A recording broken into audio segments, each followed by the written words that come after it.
దివంగత నందమూరి తారక రామారావు జీవిత చరిత్రతో తెరకెక్కిన ఎన్టీఆర్ బయోపిక్ మొదటి భాగం కథానాయకుడు సినిమా ప్రేక్షకుల ముందుకొచ్చింది. ఈ సినిమా చూసిన నందమూరి అభిమానులు తమ ఆనందాన్ని సోషల్ మీడియా వేదికగా పంచుకుంటున్నారు. సెలబ్రిటీలు సైతం ఈ సినిమా అద్భుతంగా ఉందంటూ పోస్టులు పెడుతున్నారు. తాజాగా దర్శకేంద్రుడు రాఘవేందర్ రావు ఈ సినిమాపై స్పందిస్తూ సోషల్ మీడియాలో ఓ పోస్టు పెట్టారు. కృషి ఉంటే మనుషులు ఋషులవుతారని, మహాపురుషులవుతారని నిరూపించిన కారణ జన్ముడు విశ్వవిఖ్యాత నట సార్వభౌమ శ్రీ నందమూరి తారక రామారావు గారు. ఆ మహానుభావుడి పాత్రను అద్భుతంగా పోషించిన బాలయ్యకు hats off. Director Krish, music director Keeravani, Vidya Balan మొదలైన టీం సభ్యులందరికీ పేరు పేరున నా అభినందనలు అంటూ రాసుకొచ్చారు. ఈ బయోపిక్ నుండి మొదట దర్శకుడు తేజ్ వెళ్లిపోయినప్పుడు దర్శకుడుగా ఎవరిని తీసుకోవాలనే క్రమంలో రాఘవేందర్ రావు పేరు తెరపైకొచ్చింది. కానీ క్రిష్ ని ఫైనల్ చేశారు. సినిమా ఓపెనింగ్ రోజు ఎన్టీఆర్ బయోపిక్ లో ఒక్క షాట్ అయినా డైరెక్ట్ చేస్తానని రాఘవేందర్ రావు అన్నారు. కానీ అది కుదరలేదని తెలుస్తోంది.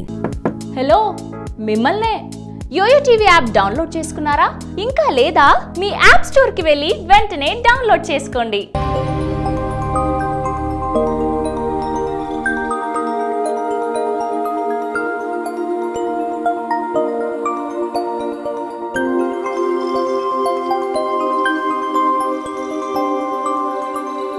ఈ వీడియో గనుక మీకు నచ్చినట్లయితే లైక్ చేయండి, షేర్ చేయండి అండ్ సబ్స్క్రైబ్ చేయండి.